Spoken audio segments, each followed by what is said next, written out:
Hello guys, मेरा नाम रजनीश कुमार है और एक बार फिर से स्वागत है मेरे चैनल में। तो आज आप सबके सामने में एक बार फिर उपस्थित हूँ एक नए टॉपिक, एक नए कंसेप्ट के साथ। तो आज हम लोग बात करेंगे दो अति महत्वपूर्ण विचारधाराओं के बारे में। एक है प्राच्यवाद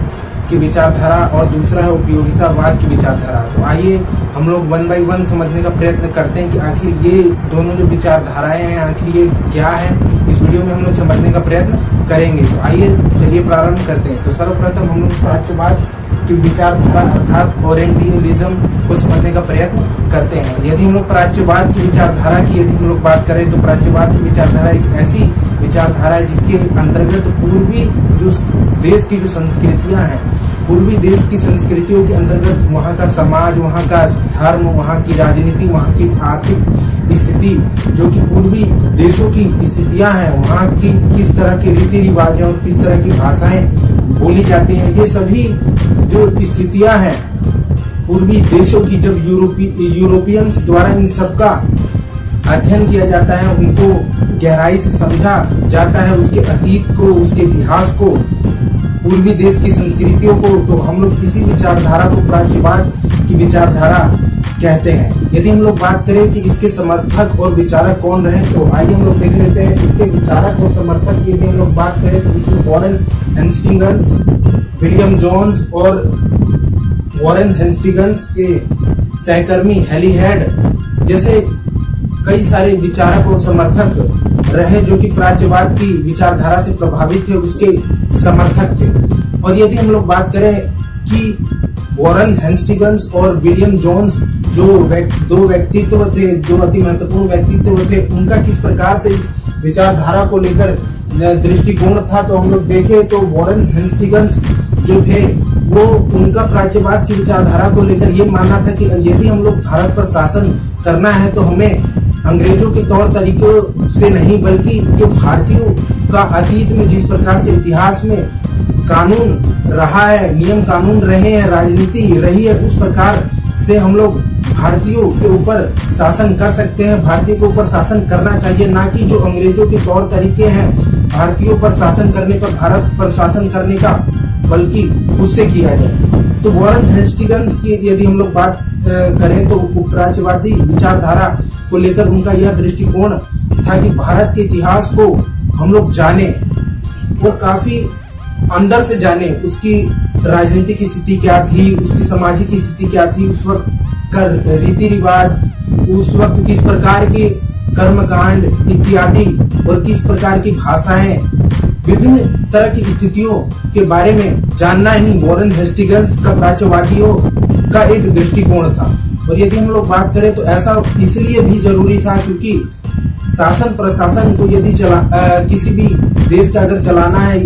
तो यह अति महत्वपूर्ण हो जाता है कि आप उस देश की संपूर्ण राजनीतिक, सामाजिक, आर्थिक और इत्यादि स्थितियों को आप समझ ले। और इसलिए वॉरेन हेस्टिंग्स के द्वारा हम लोग देखते हैं कि भारत के इतिहास को, भारत के स्वर्णिम इतिहास को समझने का प्रयत्न किया गया।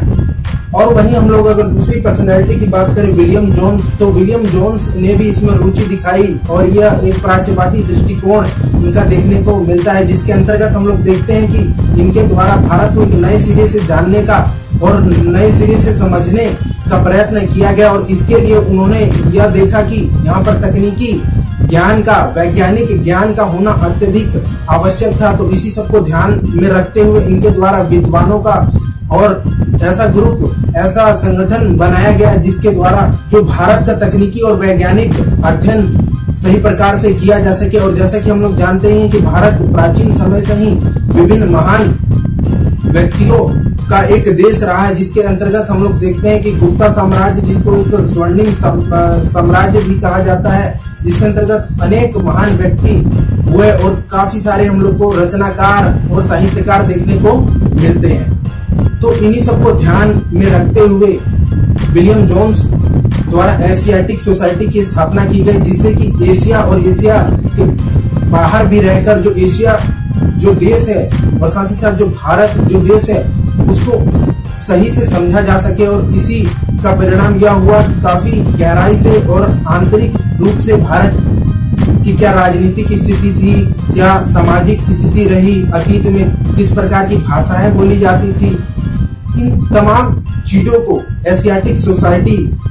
का जो उद्देश्य था उसके माध्यम से और साथ ही साथ अपने सहकर्मियों के माध्यम से विलियम जोन्स ने भारत को समझने का प्रयत्न किया और भारत के वास्तविक जो चेहरा था, स्वर्णिम जो उसका इतिहास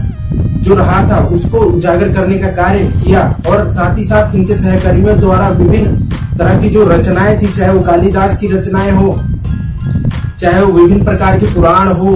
उन सब का अनुवाद किया गया ताकि अन्य भाषाओं में, खास तौर से जैसा कि हम लोग जानते हैं कि उस समय संस्कृत भाषा महत्वपूर्ण रूप से हुआ करता था भारत का, तो उन सभी चीजों का अनुवाद वो अपनी भाषाओं में कर सके और काफी अच्छे तरीके से भारत को वो समझ सके। अब हम लोग दूसरे दृष्टिकोण की बात करते हैं, वो है उपयोगितावाद का दृष्टिकोण अर्थात यूटिलिटेरियनिज्म। तो उपयोगितावाद की अगर हम लोग विचारधारा की बात करें तो उपयोगितावाद की विचारधारा एक ऐसी विचारधारा है जिसका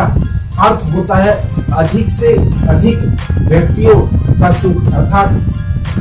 अधिक से अधिक व्यक्तियों का यदि सुख होता है, अर्थात प्रत्येक व्यक्ति यदि सुखी होता है, अधिक से अधिक व्यक्ति यदि सुख होता है, तो उसे हम उपयोगितावाद की विचारधारा के नाम से जानते हैं। और ऐसा तभी हो सकता है कि जब अधिक से अधिक व्यक्ति तभी खुश सुखी रह सकते हैं जब अधिक से अधिक व्यक्तियों तक वस्तुओं और चीजों का समान रूप से बिना किसी प्रतिबंध के उदारता से सभी के मध्य समान रूप से नियम, कानून और व्यवस्थाएं एक समान हो, ना कि ऐसा हो कि एक जाति, एक धर्म के प्रति झुकाव हो। हम लोग बात करें इसको उदाहरण के माध्यम से हम लोग समझते हैं कि किस प्रकार से जो अन्य पर्सनैलिटीज रही, जिसमें कि हम लोग देखेंगे विचारक और समर्थक, यदि हम लोग इसका देखें उपयोगितावाद विचारधारा के, तो जेम्स मिल, जेरेमी बेंथम और लॉर्ड विलियम बेंटिंग जैसे विचारक और समर्थक इसके रहे, तो उपयोगितावाद का जो विचारधारा रहा। और यदि हम लोग बात करें उपयोगितावाद की विचारधारा को लेकर दृष्टिकोण क्या रहा था, तो लॉर्ड विलियम बेंटिंग भी जो जेरेमी बेंथम थे, उनके सिद्धांतों, उनके विचारों से ये प्रभावित थे और उनका मानना था कि जिस प्रकार की कुरीतियां जैसे कि सती प्रथा और बालिका हत्या जैसी जो कुरीतियां विद्यमान थी समाज में, जो कि एक समानता और उदारता एक की बात नहीं करती थी बल्कि भेदभाव की बात किया करती थी, जैसे कि हम लोग सती प्रथा को ही देख सकते हैं, तो उसी का यहाँ पर लॉर्ड विलियम बेंटिंग ने विरोध किया और उनका ये जो उपयोगितावाद की विचारधारा थी जिसमें अधिक से अधिक व्यक्तियों की सुख की बात की गई थी, तो इससे कहीं ना कहीं सती प्रथा के कारण जो महिलाएं थी, विधवा महिलाएं थी, उन पर एक अत्याचार हो रहा था। तो इन सबको ध्यान में रखते हुए, इन सब पर अमल करते हुए और उपयोगितावाद का जो विचारधारा था जेरेमी बेंथम का, उससे प्रभावित होकर इनके द्वारा विभिन्न प्रकार के कानून और दंड संहिताओं को लागू किया गया। और साथ ही साथ हम लोग बात करें तो भूराजस्व की जो व्यवस्था थी वो भी कहीं ना कहीं अधिक से अधिक व्यक्ति ही जो हुआ करते थे, खासतौर से जो किसान हुआ करते थे। जैसा कि हम लोग जानते हैं कि 3 तरह की राजस्व व्यवस्था, भू राजस्व व्यवस्था अंग्रेजों द्वारा अपनाई गई थी। स्थायी बंदोबस्त, रैयतवाड़ी, महालवाड़ी जैसी व्यवस्थाएं अपनाई गई थी। तो अस्थायी बंदोबस्त के अंतर्गत हम लोग देखते हैं किस प्रकार से उस पर एक जमींदारी, एक मालिकाना हक एक जमींदार का हुआ करता था, ना कि किसान का। लेकिन इसके अंतर्गत हम लोग देखते हैं कि रैयतवाड़ी व्यवस्था अपनाई गई, जिसपे की प्रमुखतः एक किसान का मालिकाना हक हुआ करता था, जिसमें कि किसान सीधे तौर पर ब्रिटिश सरकार को भूराजस्व देने का कार्य किया करता। तो इसे कहीं ना कहीं पहली जो स्थायी बंदोबस्त की जो व्यवस्था थी उसमें एक समानता नहीं थी, उसमें किसानों को उतने अधिकार नहीं थे। लेकिन यहाँ पर रैयतवाड़ी व्यवस्था में किसानों को एक अधिकार देखने को मिलता है। वहीं हम लोग रिकार्डो के सिद्धांत की भी यदि हम लोग बात करें तो रिकार्डो का सिद्धांत भूमिपतियों पर हुआ करता था कि भूमिपतियों पर इस प्रकार से करारोपण किया जाता, कर का आरोपण किया जाता था कि उन्हें जो उत्पाद हुआ करता था उसका लाभ या अन्य किसी प्रकार से व्यापार में उन्हें लाभ ना हो सके। इसका मतलब यह है कि जो भी उत्पादित किया जाता था, किसानों द्वारा उगाया जाता था, उसमें से खेती का जो भी खर्च हुआ करता था उसको निकाल कर और जो भी शेष बचता था वो राज्य को दे दिया जाता था। तो इससे कहीं ना कहीं जो राज्य था उसमें जो लोग थे उनमें समान रूप से इसका बंटवारा कर दिया जाता था। तो इससे हम लोग देखते हैं कि उपयोगितावाद की जो विचारधारा थी, चाहे वो कानून के माध्यम से हो, चाहे भू राजस्व व्यवस्था के माध्यम से हो, वो एक समान और बिना भेदभाव पूर्ण स्थिति की बात करती है, जिससे कि अधिक जो लोग हैं उनके पास वस्तुओं की पहुंच सुनिश्चित हो सके और इसके माध्यम से ही अधिक से अधिक व्यक्ति लोग सुखी और सुख की उनको प्राप्ति हो सकती है। तो ये था आज का मेरा वीडियो, कैसा लगा